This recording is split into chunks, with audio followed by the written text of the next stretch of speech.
Beckham! That's absolutely brilliant. Take a bow, David Beckham. Welcome to Soccer As We Like It, the Man United direction. Today we are talking Ralf Rangnick and his time at United. With me I have my man Emad. Mate, I have to say I'm buzzing after United's result over the weekend. I think it was the first complete performance. What do you reckon? Yeah, mate, you're not wrong. Under Ralph's regime, it was the almost the perfect 90 minutes that we've seen from the boys in recent weeks. So yeah, well, mate, he goes out to 6 wins now, 3 draws and 1 lost.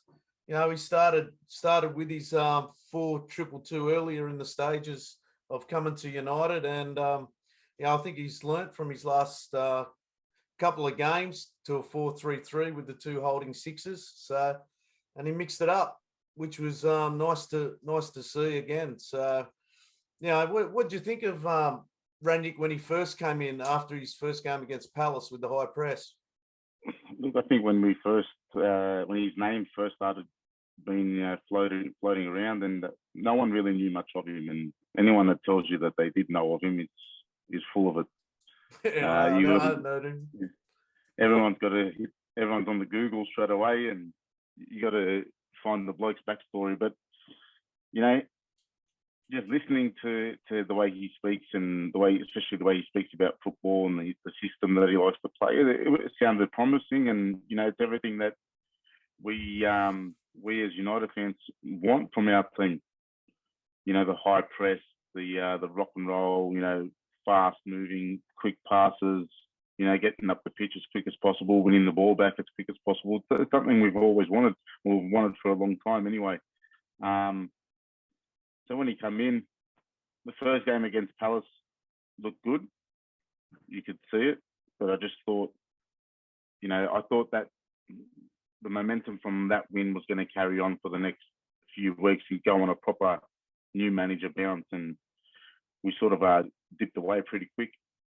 Yeah, well, it wasn't good, was it, for the next few games after that? It was quite shocking, and then everyone started questioning Ralf and you know, sticking with the 4-2-2 and whether it's going to work for us. And it's sort of like the players at the time, you know, were starting to turn on him a little bit. So, you know, we purposely done this pod after the game against West Ham to see how they come out after Brentford, and you know, it was really good to see that result last night. So yeah, so I'm really, look, you know, with Palace and the 4-2-2, and then he just kept persisting with it and stuff like that, you know, and he's still sticking with McTominay and Fred, which is you know, to everyone's dislike at times, but you know, it's proving again to be the right decision.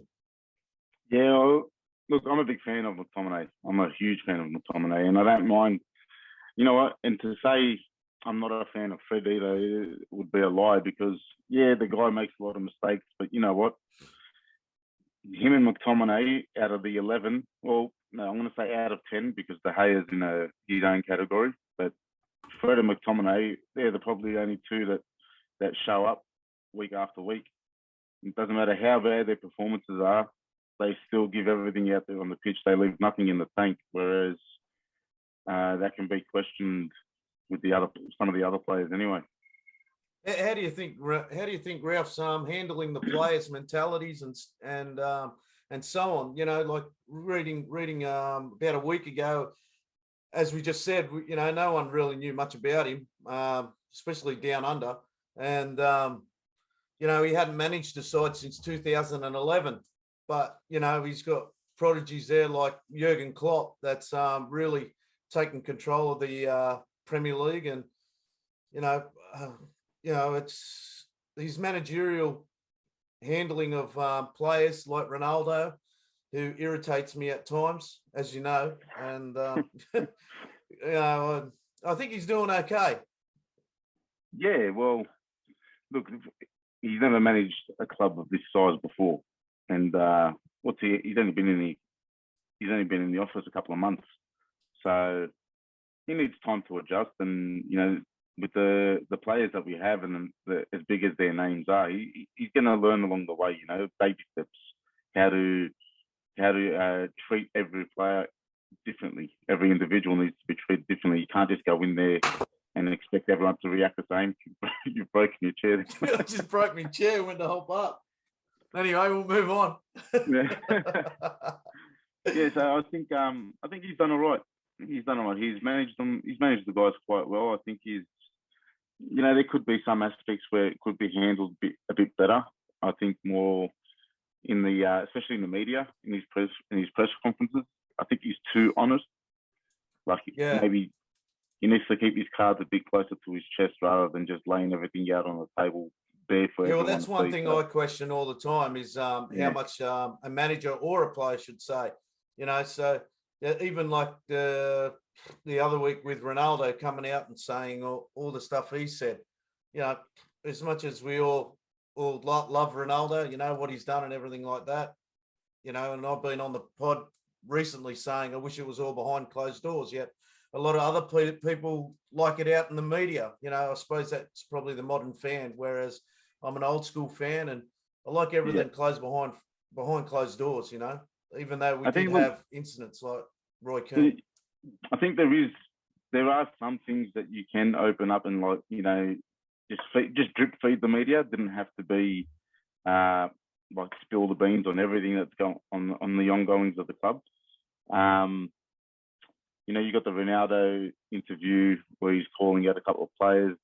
For me, it's a tough one because everyone praised Ronaldo for saying it, but then you put some other player, a lesser liked player, in that same interview, and the guy's going to get slated for it.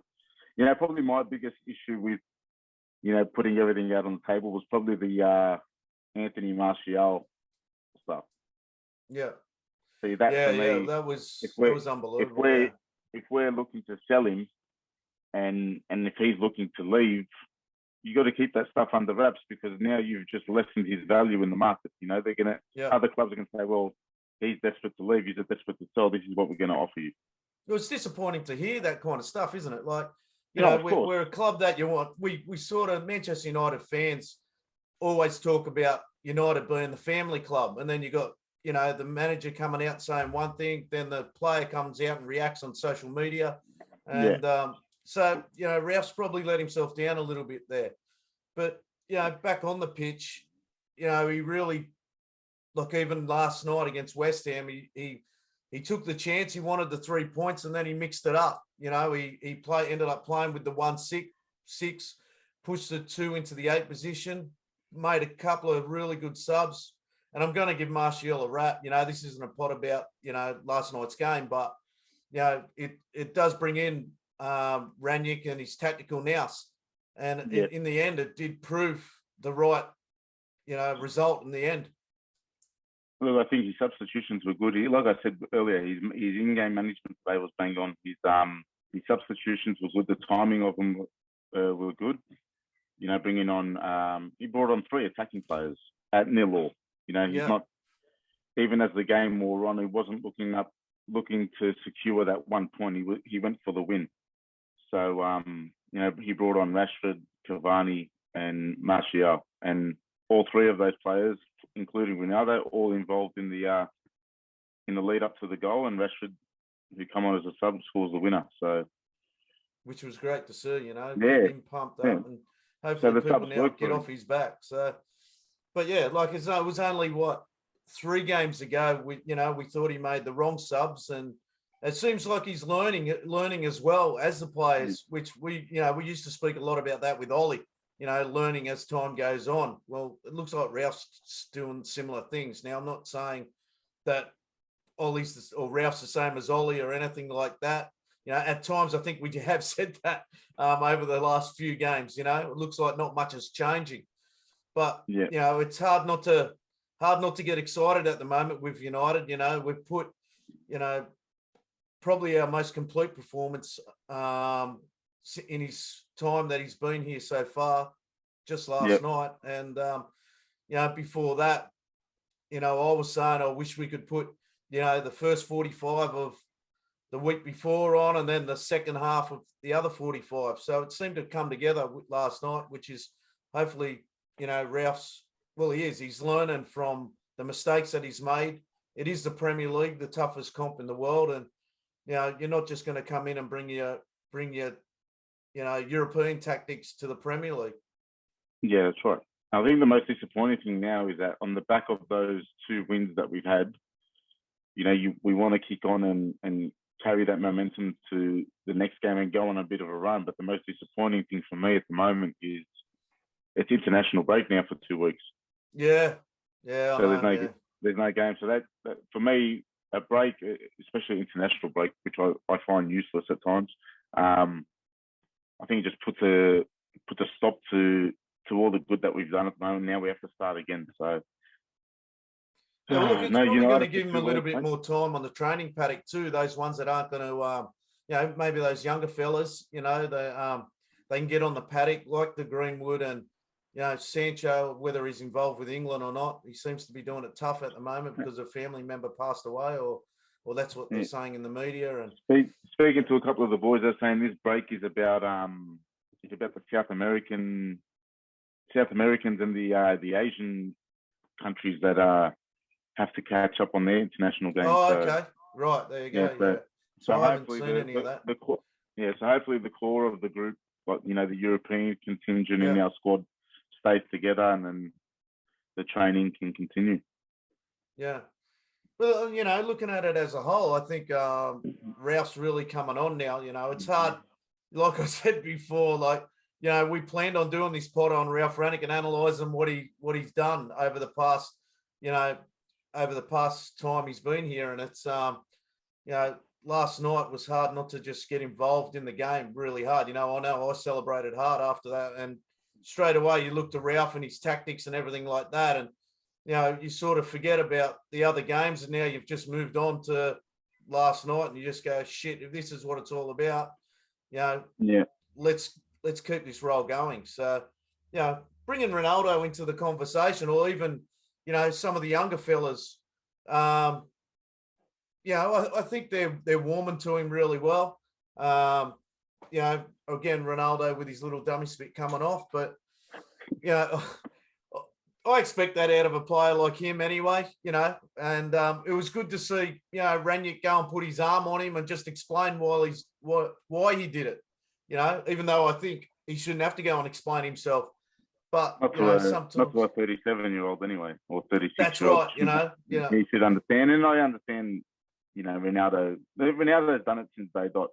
Whenever he was... Yeah, that's right, even at his first stint at United, when... I can't remember who we were playing against, but it was at Old Trafford. He was subbed, and they gave him his jacket to put on as he walked up the stairs to the bench, and he threw the jacket on the ground.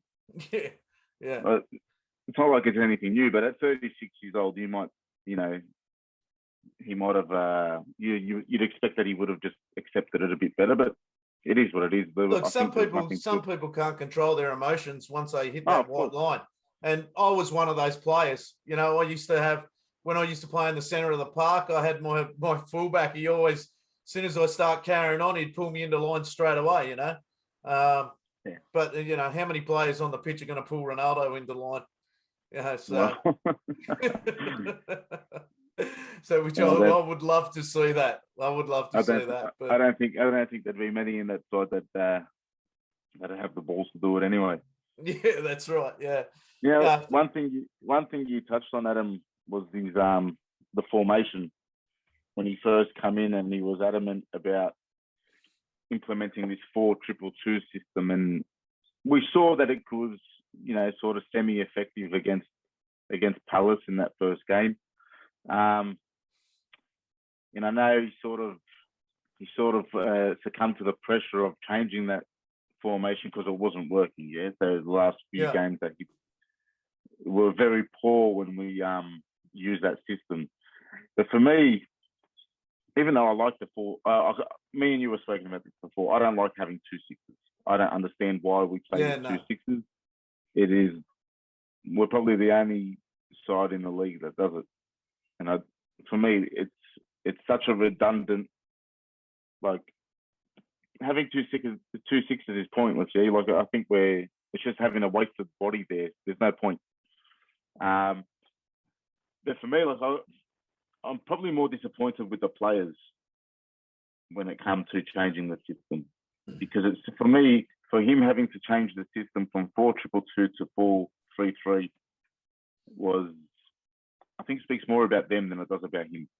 Yeah, it shows their lack of, adaptability.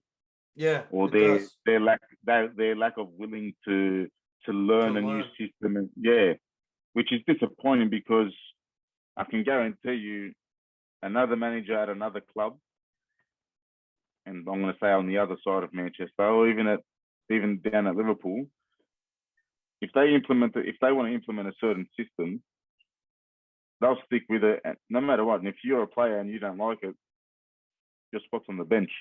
Yeah, that's right.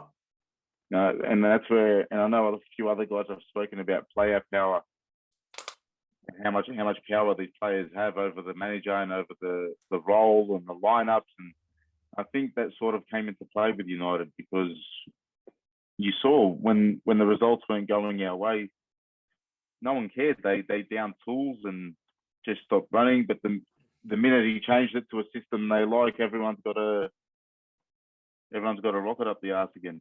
Yeah, well, that's a hard thing playing at Manchester United, isn't it? Like, for the fans, we want to see a win all the time, but then we're happy to see them put in, like last night, the 0-0. I would have been happy with a draw, because I thought they played really, really well. But then we would have had, people going, we didn't have a shot on target, blah, blah, blah, and all that kind of garbage. But, you got to remember, West Ham was in his fourth spot. They're playing really well. United haven't put a complete 90 minutes together.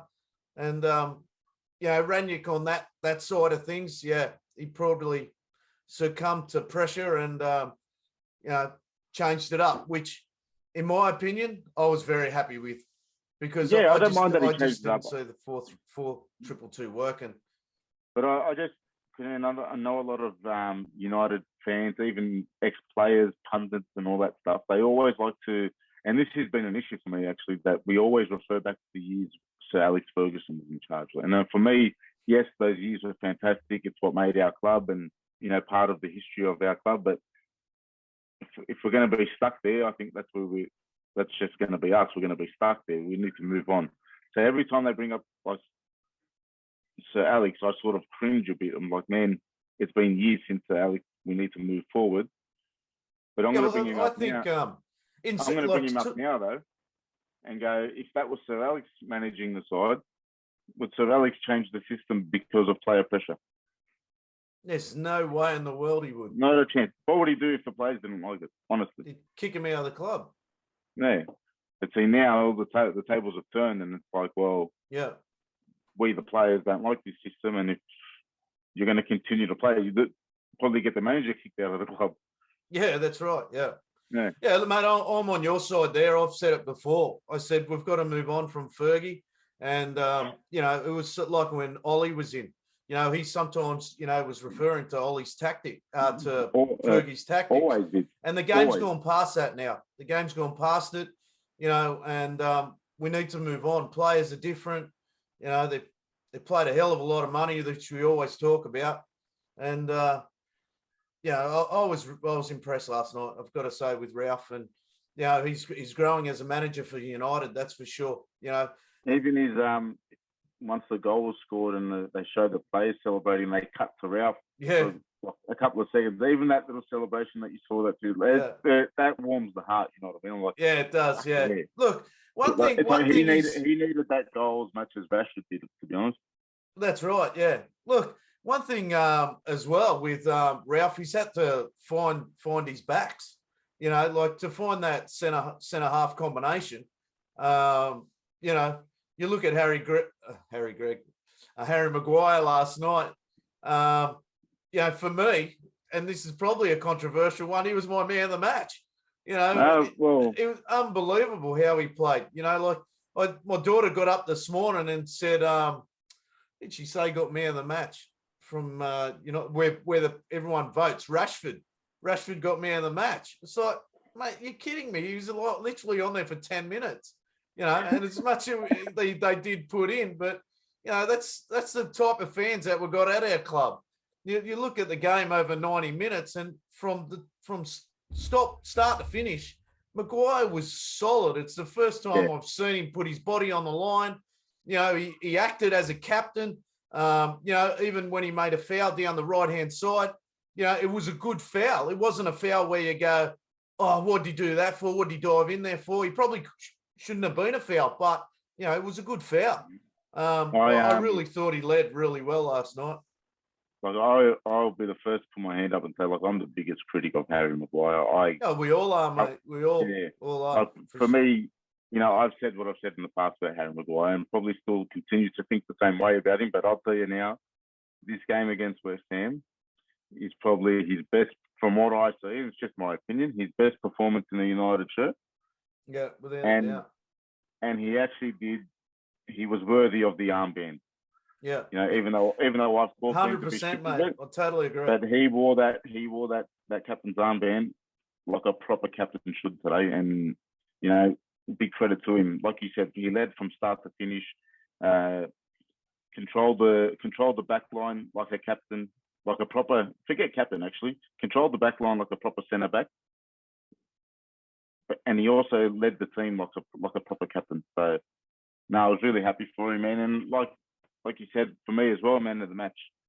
Yeah. Well, I mean, that's credit to Ralf again. Like, he could have quite easily given the armband to Bruno because he hadn't played a few games. And you know, it probably could have caused a bit of chaos, you know, if he had given it back to Bruno, you know, kept Bruno as captain within the team. You know, so, you know, as we were talking about before, you know, trying to control the egos in that side, you know, he's doing a fair job at the moment. So, you know, it's big. You know, you could keep talking about little bits and pieces, but you know what? At the end of the day, I think Ralph's doing a great job, and it's hard not to, you know, get behind him after the last night's result, and you know, and hopefully we can go on a roll. You know, so Emad, if have you got anything else to say? Anything a little bit controversial to get our you know, Man United direction fans excited? If the result was any different, we could start throwing some controversy around. But like you said, we don't want to bring such a high of coming off a 93rd minute winner. I don't want to bring it down with some negativity yet. So let's just enjoy the ride of that victory.